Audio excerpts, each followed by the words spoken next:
Денес овде во Будимпешта пристигнуваат шефовите на влади на 16 држави од Централна и Источна Европа, кои што утре заедно и со премиерот на Кина ќе учествуваат на форумот 16+1.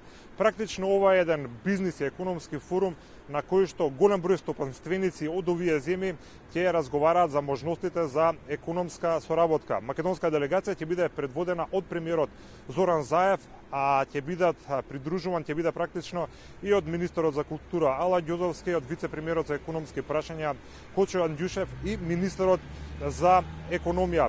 Како што кажав, самитот започнува утре, на кој што ќе има една дискусија на која што ќе говорат премиерите на овие држави.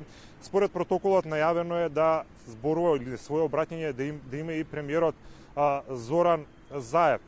Ако се гледа во минатото, бидејќи ова не е прв ваков самит, било секогаш одлична можност да се разговара за проекти кои што најчесто ќе бидат или би биле финансирани од владата на Кина, меѓутоа се предвидени и голем број на билатерални средби помеѓу делегациите на овие 16 држави.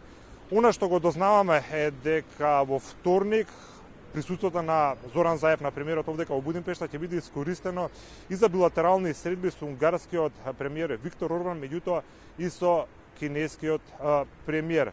Веќе кажав, ова не е прв ваков самит, годинава се одржава во Будимпешта, меѓутоа она што било резултат на овие самити минатите години секако била искористување на можностите за подобра економска и бизнис соработка меѓу овие земји.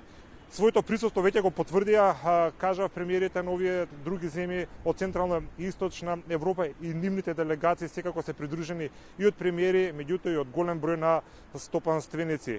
Екипата на телевизија Нова останува во Будимпешта денес, утре и задутре. Очекувате голем број на вклучувања и утре од самиот форум, меѓутоа она што можеби е поважно за Македонија е билатералните средби кои што се најавени за вторник наутро.